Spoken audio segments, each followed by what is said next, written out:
அமைந்தது.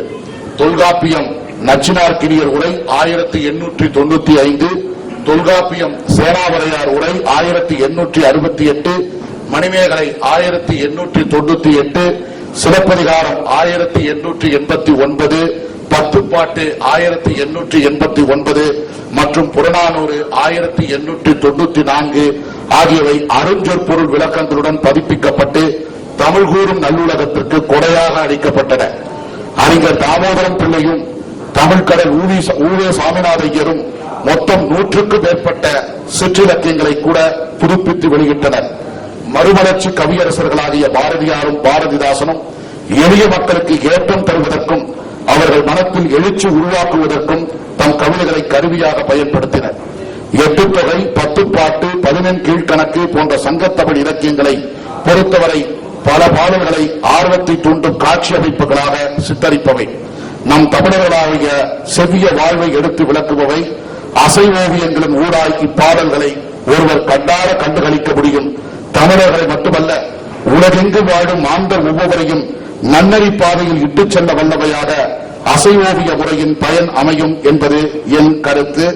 செயற்படுத்தும் முறை, சமுதாய பண்பாட்டு விழுமியங்களை புரிந்து கொள்ள வேண்டியதன் தேவை நாளுக்கு நாள் பெருகிக் கொண்டே வருகிறது. அசை ஓவியங்களுடன் கூடிய இசையோடு பின்னி பிணைந்த சங்கத்தமிழ் பாடல்கள் மிக எளிதாக பொதுமக்களை சென்றடையும். தற்போதைய நாளில் நமக்கு கிடைத்துள்ள தொழில்நுட்ப வழிமுறைகளை கொண்டு இதனை சாதித்துக் கொள்ள முடியும். தரம், பகுப்பாய்வு முதலிய தொழில்நுட்பம் தொடர்பான சூழ்நிலைகளை எதிர்கொண்டு சங்கத்தமிழ் பாடல்களை எளியோருக்கும் உய்த்துணர செய்திட நம்மால் முடியும். எந்த வகை தொழில்நுட்பத்தையும் பயன்படுத்துகிறோம் என்பதை பொறுத்தும் இதன் வெற்றி அமையும். செயற்கைக்கோள் அலைவரிசைகள், குறுந்தகடுகள், ஐபோன்கள், செல்லிடப்பேசிகள் போன்ற ஊடகங்கள் நமக்கு கிடைத்துள்ளன. தொழில்நுட்பங்களுக்கும் நாளுக்கு நாள் வளர்ந்து வருகின்றது. சூழலில் உயர்தரமிக்க இசை அலைகளை நம்மை வியப்பில் ஆழ்த்தும் கிராபிக்ஸ் மற்றும் நகர்வு ஓவியங்கள் ஆகியவற்றை கொண்டு இந்த இலக்கை நாம் எளிதாக அடைய முடியும்.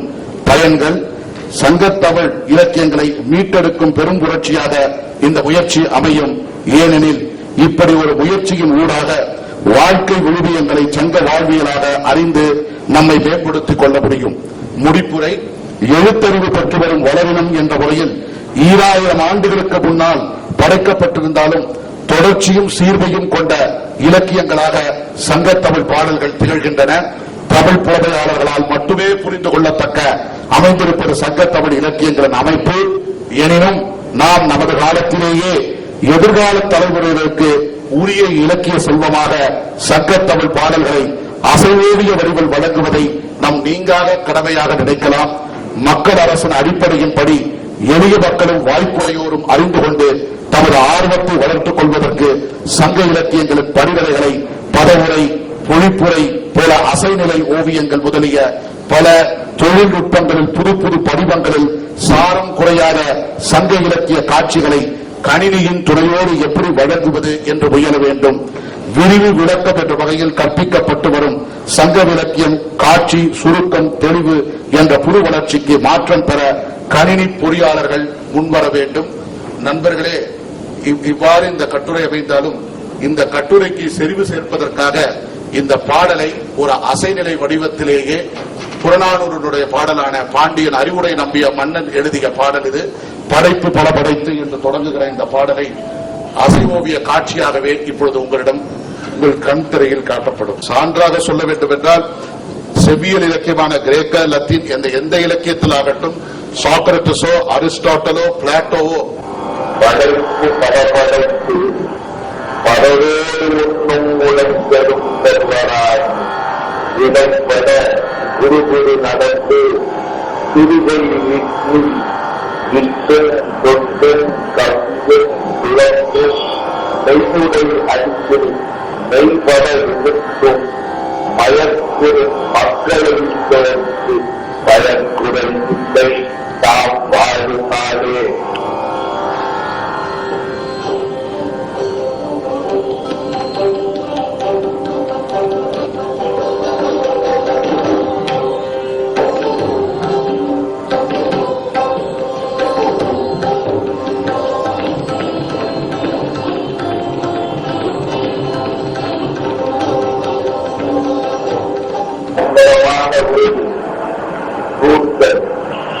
இல்லை இதெல்லாம் அடுத்திருக்கிற படைப்பு மரமடைத்து உடைப்பெறும் செல்வராயும் அவர்களெல்லாம் தன் பக்கத்திலே வைத்திருக்கிற ஒரு பெரிய செல்வந்தர் ஒருவர் இருந்தார்.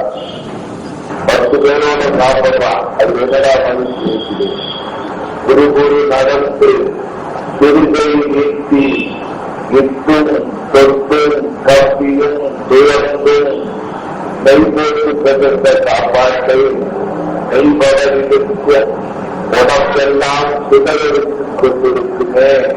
அந்த குழந்தை இல்லாதவருக்கு இந்த வாழ்க்கை உணவா வேறு வாழ்க்கை தேர்வானது பயக்குடலில் இல்லை தாமும் வாழ்நாளே.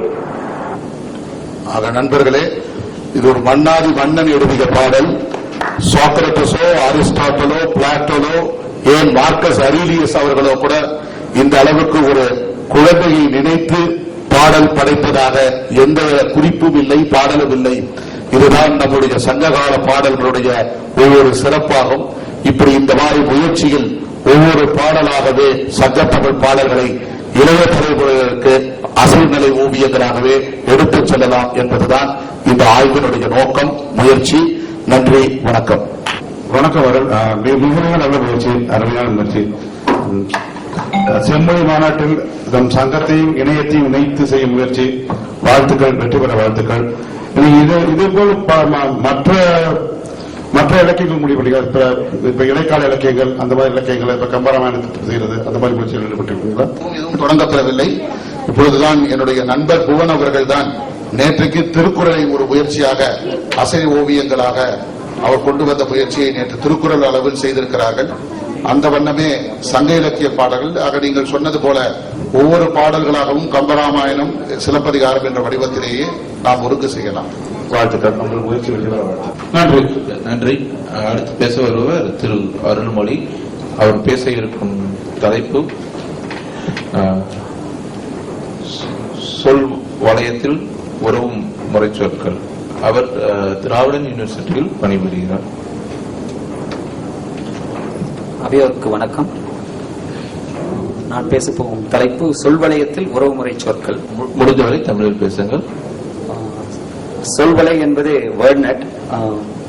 வேர்ட்நெட் இன்று அனைவராலும் உலகம் முழுவதும் ஆங்கிலத்தில் வந்திருக்கக்கூடிய சொல்வளையம் அனைவராலும் உபயோகப்படுத்தப்பட்டு வருகிறது.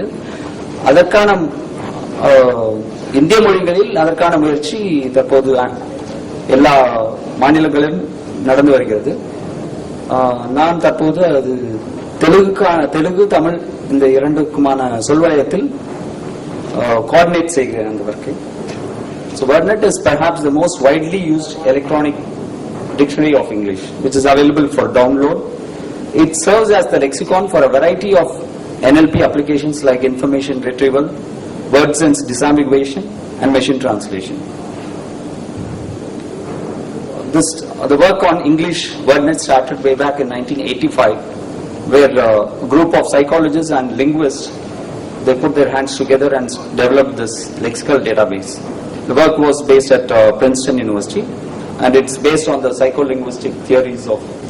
The base core of this WordNet is SynSet. SynSet is nothing but the synonym sets. In WordNet 2.1 version, it has approximately 1,20,000 lexical items, which are word forms, which are organized into 1 lakh word meanings.